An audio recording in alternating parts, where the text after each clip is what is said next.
Môre julle. Hoe gaan het vanoggend? Goed. Right.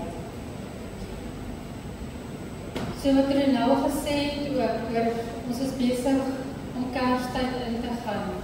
Kersdag is in volgende week, nee, as ek reg het. En soveel mense daar buitekant besef nie waaroor gaan dit nie. Hulle weet nie regtig of hulle gee nie om waaroor dit gaan nie, want hulle is so vasgevang in die wêreldse dinge in. En om jou kinders te leer, die inseëning wat daar vanoggend was, om die kinders te leer waaroor gaan die woord van God en waaroor gaan Kersfees. Dit gaan nie oor geskenke nie, ons het die grootste geskenk gekry en dit is Jesus Christus. En vanoggend wil ek, die woord wat ek gaan bring, wat die Here op my hart gelê het, dit gaan daaroor goddeloosheid in ons land, in die wêreld en in ons lewens in.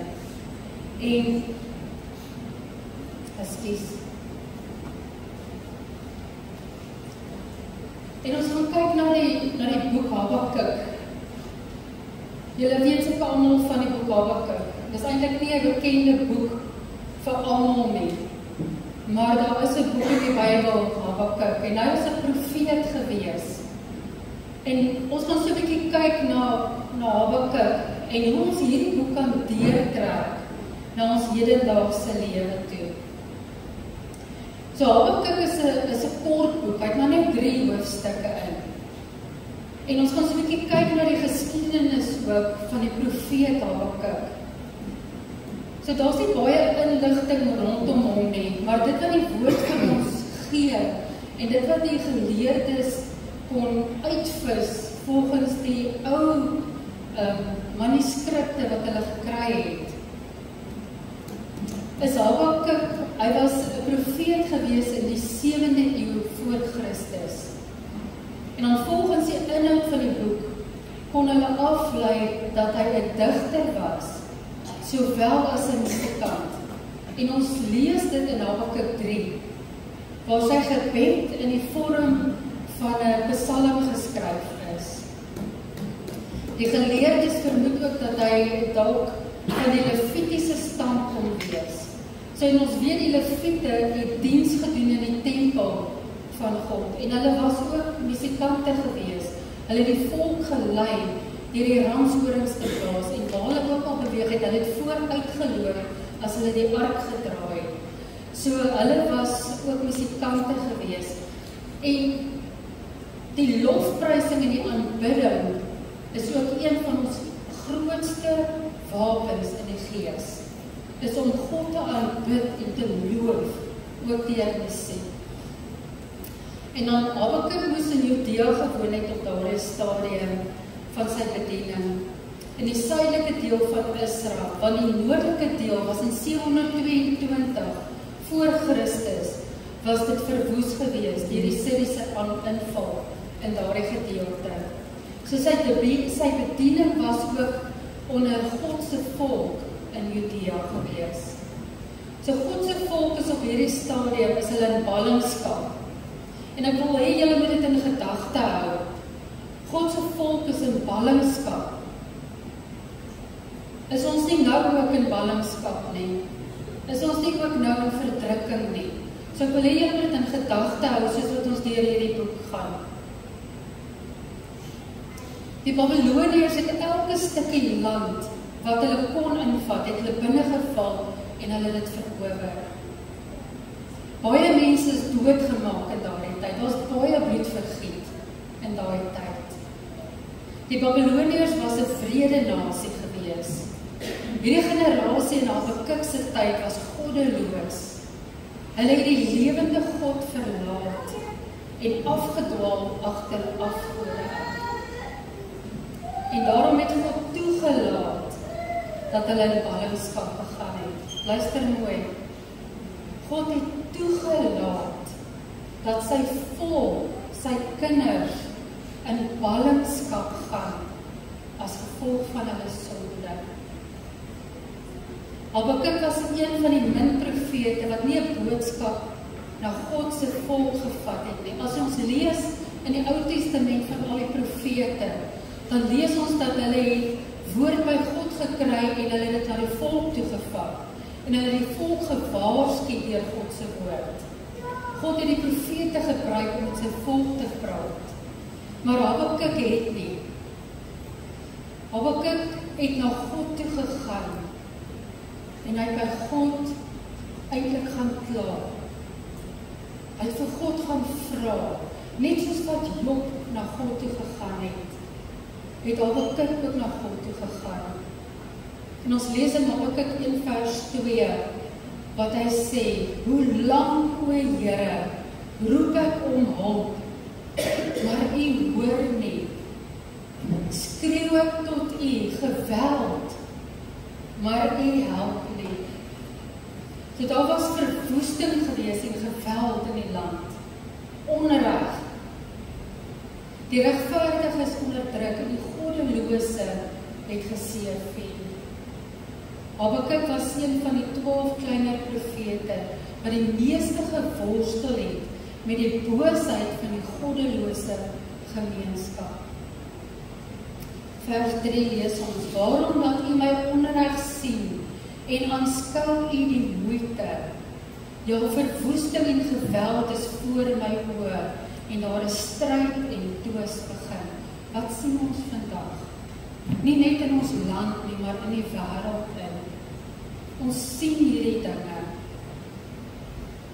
Habakuk het geworstel met die onreg in die land en ook nie verstaan hoekom God nie iets daarom kon doen nie.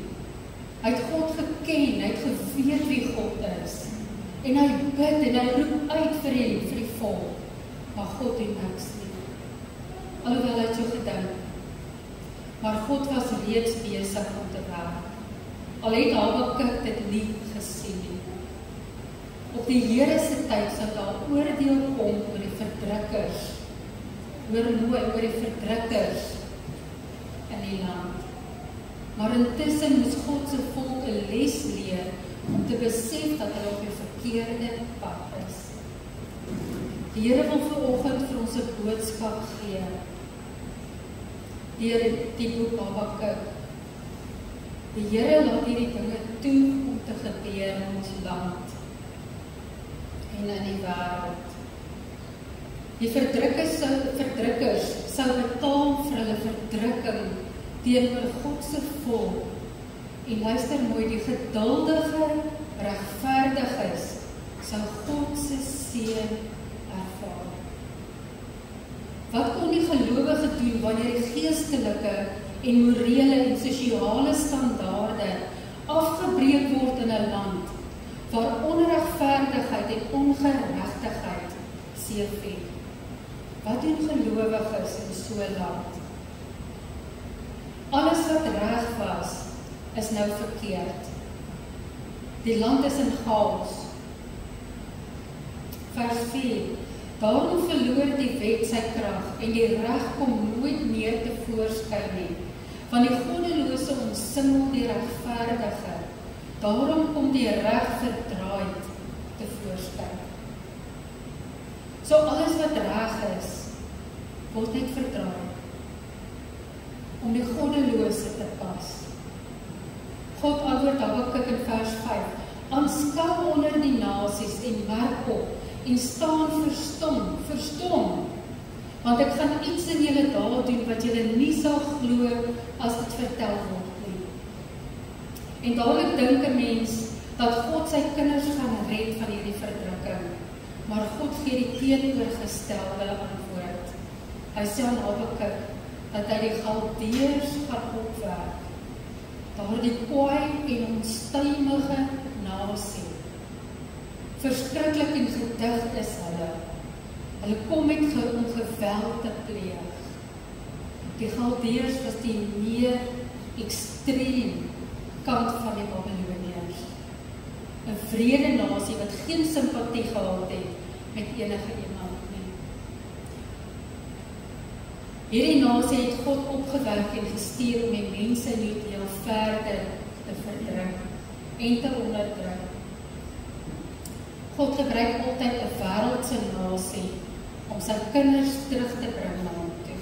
En ons kan dit maar kyk reg deur die Bybel, reg deur die geslagte, reg deur die eeue. God gebruik 'n wêreldse nasie wat goddeloos is, wat wreed is, om sy kinders terug te bring na hom toe.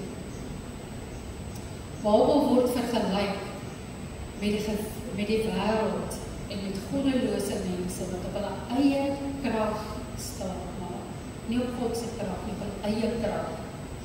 Vers 12 tot 17 vra ek weer vir die Here, of sal hy toelaat dat die geweld seëviel?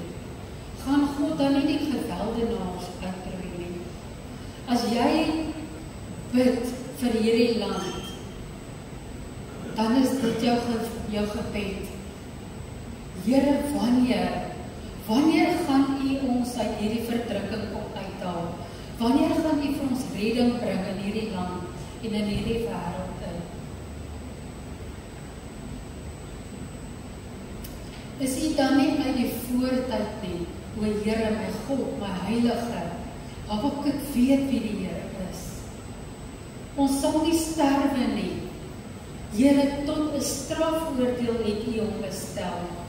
En oor rots tot 'n tugrode het U hom bestem.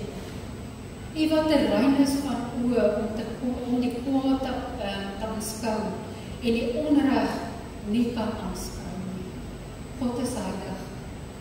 Hy kan hierdie goed nie aanskou, die onreg. God haat onreg. Hy haat geweld. Maar hy gaan dit toelaat sodat sy kinders kan terugkom na hom toe. Want God is liefde. Hy het sy kinders lief en hy wil hê hulle moet terugkom. Waarom aanskou U die trouelose? Swyg U wanneer die goddelose die verslind wat regverdig is, meer regverdig is as hy. Habakuk herinner God aan sy beloftes vir sy volk. Ons sal nie sterf nie. God se volk sal nooit uitgeroei word nie. Ons sal nie totaal uitgeroei word nie. Die beloftes wat God aan Abraham, Isak en Jakob gegee het, hou Habakuk nou voor God in hierdie vers. Hy sê vir God, hy herinner hom aan sy beloftes vir sy volk. U kan nie hierdie kwaad en onreg aanskou nie, maar U swyg oor die goddelose wat die regverdige verslind. Habakuk verstaan nie hoekom God nie iets kan doen aan al hierdie dinge nie. Klink dit nie baie soos in ons tyd nie? Die regverdige word verdruk en verslind. En dit lyk of die goddelose net seëviel en God is stil. Die wêreld is op sy kop. God antwoord Habakuk en sê dat dit wat hy gesien het, moet neerskryf. Dit was 'n gesig wat Habakuk gesien het, 'n openbaring wat God aan hom gewys het. En God sê vir hom, skryf neer dit wat jy gesien het, sodat my volk dit kan lees. Want God se volk het afgedwaal. Hulle het in sonde verval. Hulle dien die lewende God nie meer nie. En God wil hê dat sy volk dit moet lees. Want as jy dit nie lees nie, gaan jy dit nooit weer na jou toe terugbring nie. Want die gesig wat Habakuk gesien het, sal duur tot op die vasgestelde tyd. En dit gaan tot 'n einde kom en dit sal nie teleurstel nie. Maar as dit nog 'n rukkie gaan duur, moet hulle daarop wag. Dan moet hulle geduldig wees, want dit wat die Here besluit het sal verseker kom en dit sal nie wegbly nie. God bring die goeie, dit staan vas. Hy bring ook die slegte en dit staan vas. En ons moet geduldig daarop wag. Geduldig. Nie in ons eie krag nie, maar in die krag van God. Daar is hoogmoed onder die volk. Dink julle daar is hoogmoed onder ons? As ons so kyk na die mense rondom ons en in onsself ook, hoogmoed. Ons wil ons eie ding doen. Ons wil in ons eie krag staan. maar ons kan nie. Sy siel is opgeblaas in hom, en dit is nie reg nie. Ons weet ook dat God die hoogmoedige weerstaan, en hoogmoed gaan tot 'n val kom, een van die tyd, want die Here weerstaan dit. Maar dan sê God verder aan Habakuk, dat die regverdige deur sy geloof sal lewe. Nie dit wat ons sien nie, maar geloof. Die volk is besig met verkeerde dinge wat nie in God se wil is nie. In hoofstuk 2 lees ons wat die Babiloniërs alles doen, maar dat dit wat hulle aan die ander nasies doen, sal terugkom na hulle toe en aan hulle gedoen word. En dit sien ons later toe die Mede en die Perse in 539 voor Christus aan die Babiloniërs gedoen het. God het die Mede en die Perse opgerig, wat ook heidens was, goddeloos was. Hy gebruik ander goddelose nasies om die Babiloniërs uit te wis van dit wat hulle gedoen het aan God se volk. So die Here sal die vergelding gee. Op God se tyd sal hy dit bring, en hy sal die goddelose verwoes. Hoofstuk 3 is die gebed van die profeet Habakuk. Hy bid tot die Here, en dit is in 'n psalmvorm geskryf, dit wat ek net nou ook gesê het, op die wysie van Sigionot. Sigionot beteken 'n gedig met intense gevoelens. So Habakuk het 'n psalm geskryf, 'n gebed, en hy het dit gesing tot die Here toe. Met intense gevoelens. Habakuk skryf hierdie hoofstuk met die wete wie God is en wat hy kan doen. Habakuk vertel van God se grootheid en sy regverdigheid in hierdie gedeelte. Nadat God vir Habakuk geantwoord het, besef Habakuk dat God nog steeds in beheer is. Ons dink dat God ons verlaat het in hierdie land. Ons dink dat God nie meer hier is nie, maar God is besig om te werk in hierdie land. Ek wil dit vanoggend vir julle sê, want ek weet dit, want dit is uit geloof dat ek dit sê. Nie uit myself uit nie. As kinders van God staan ons in geloof in hierdie land. God is nog steeds in beheer, en dat regverdigheid sal seëvier bo die goddelose. Habakuk 3 vers 17 tot 19. Alhoewel die vyeboom nie sal bloei en aan die wingerdstokke geen vrug sal wees nie, die drag van die olyfboom sal teleurstel en die saailande geen voedsel oplewer nie. Die klein vee uit die kraal verdwyn en geen beeste in die stalle sal wees nie.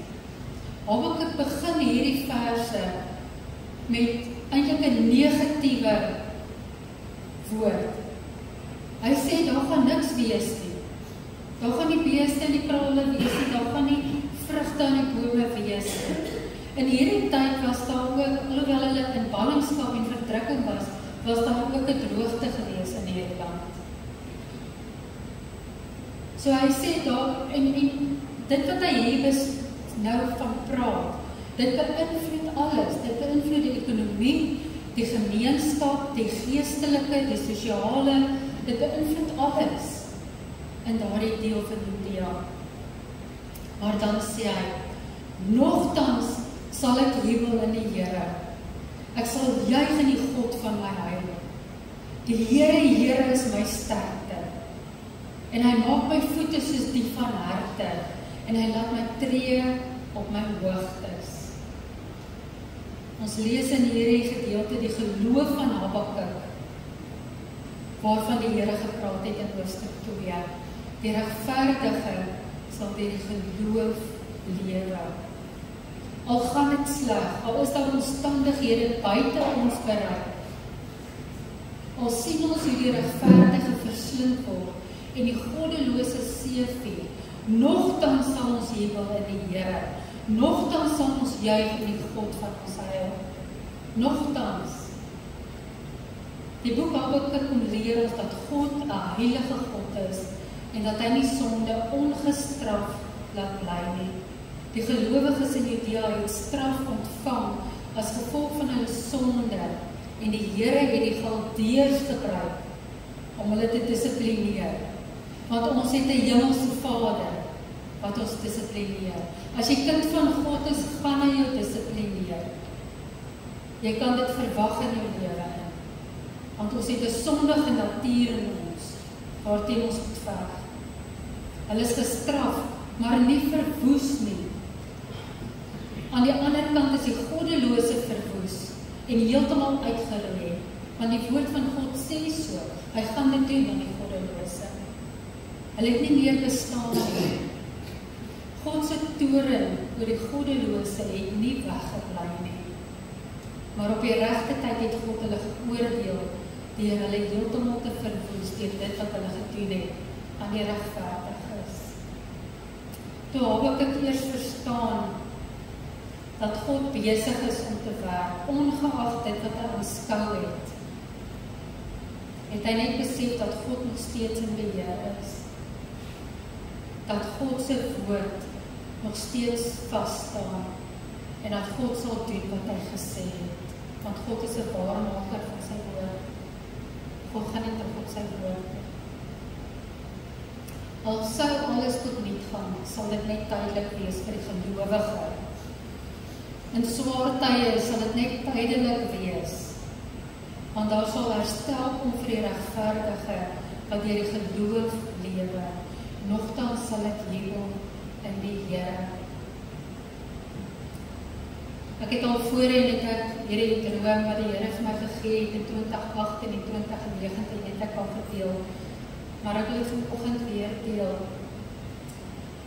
En in 2018 en 2019 gee die Here vir my 2 drome. Eerste droom gee hy vir my en ek sien 'n groot reus wat opstaan, 'n eeueoue groot reus. En hy staan op met die graf. En daar staan nog 'n reus. En die Here gee vir my skrif in Jeremia.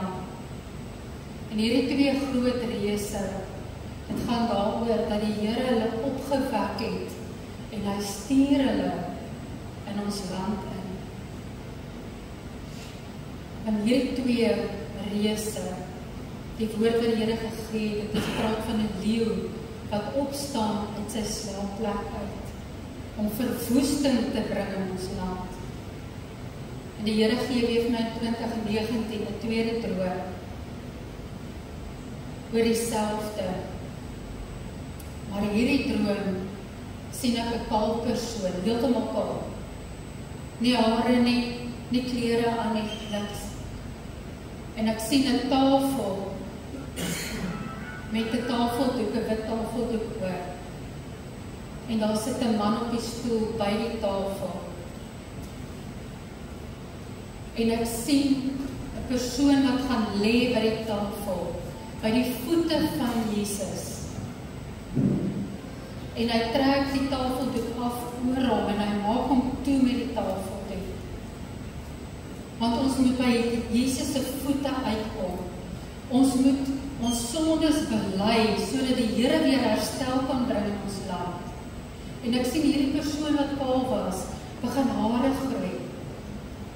En hierdie persoon het hier klere aan. En die Here gee vir my skrif weer in Jeremia. En hy sê dat hy herstel sal bring in hierdie land.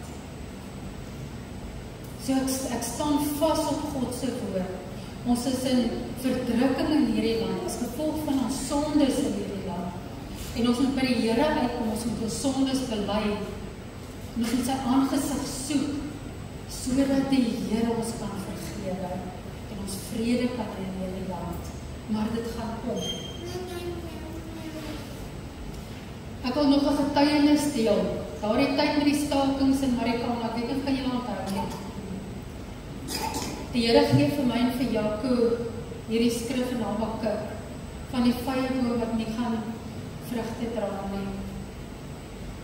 En net daarna, die Here kom altyd, dit wil vir julle sê, die Here kom altyd en hy kom waarsku voor die tyd as daar iets gaan gebeur. Altyd, hy kom waarsku sy kinders. Hy sal ons nooit nie waarsku nie. En net na dit is daai stakings in Marikana. En vir 4 maande voel ons dit in die besigheid. Vir 4 maande kry ons nie besigheid in nie. Daar's niks van die myne af nie. Maar die Here sorg vir ons in daai tyd. Ons het minder salarisse gevat, maar ons het die mense vol salarisse betaal. Ons het ons krediteure betaal, ons kon alles betaal, maar ons kon nie vol salarisse vat nie. Sodat ons alles kon betaal in die besigheid, vir 4 maande. En die Here het vir ons uit ander bronne uit, het hy vir ons voorsien, sodat ons daai 4 maande kon deurgaan. Al het ons nie die vrug aan die bome gesien nie. Al was daar nie beeste in ons kraal gewees in daai 4 maande nie, het ons vasgehou aan die Here. En die Here het ons kom seën na daai 4 maande. Ons het besigheid ingekry. Ons het net weer so opgetel. Dis mos wie God is. Dit is wat God kom doen vir sy kinders. Hy kom voorsien weer. Al is daar slegte tye, hou vas aan die Here. Nogtans sal ek jubel in die Here. So baie mense immigreer na ander lande toe, want Suid-Afrika het nie 'n toekoms nie. Kyk maar hoe gaan dit in ander lande. Dit gaan net so sleg. Ja, dalk nog meer, nee. Die Here gaan op sy tyd herstel bring in hierdie land van ons.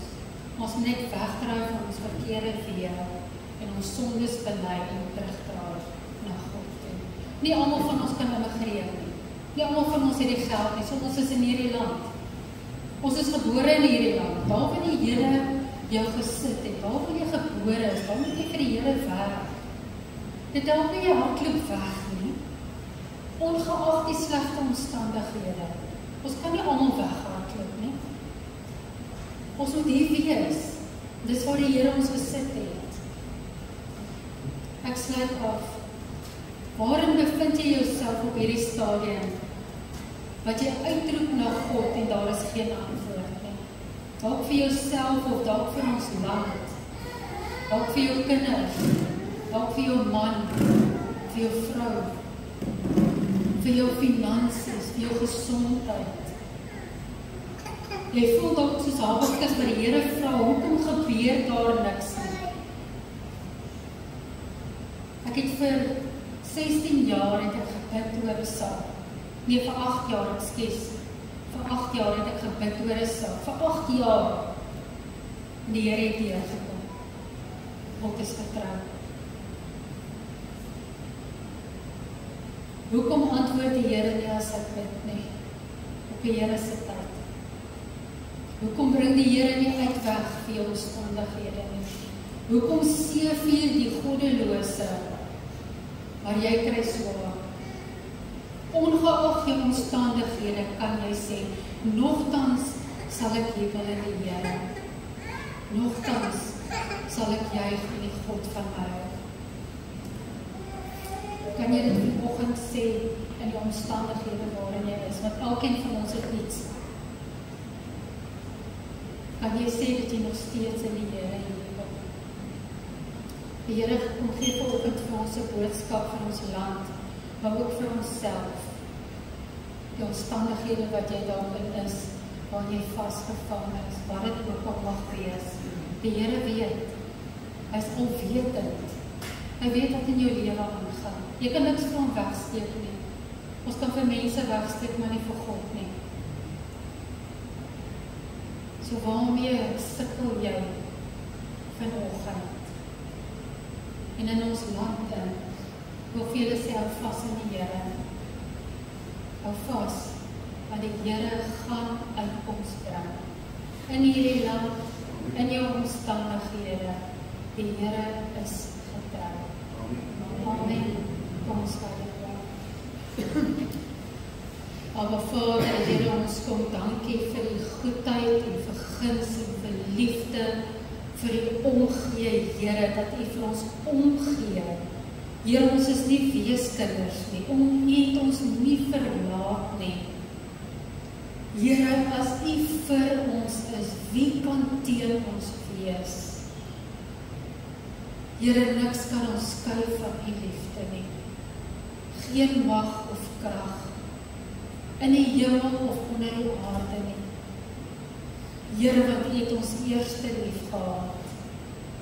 En daarom, Here, kan ons U lief hê. Ons kom bely vanoggend. Here, ons het U lief met alles, met ons hele hart. Dit wat Jakob vroeër gesê het vanoggend. Ons moet die Here ons God lief hê met ons hele hart, met ons verstand, met al ons krag. Here, want ons kan nie uit onsself uit nie. Ons het U nodig. En Vader, ons kom bely vanoggend hierdie dinge. Here, dat ons U nodig het en dat U die lewende God is. Vader, ons kom bid vanoggend. Here, vergewe ons sondes in hierdie land. Dit wat ons teenoor U sondig en ook teenoor ons medemens. Vader, hoor ons van die hemel af. En Here, op U tyd, dat U ons sal vergewe en dat U vrede sal bring in ons land en in ons lewens en Vader. Here, ons eer U vanoggend vir wie U is, in die kosbare naam van U Seun Jesus Christus. Amen. Amen. Dankie.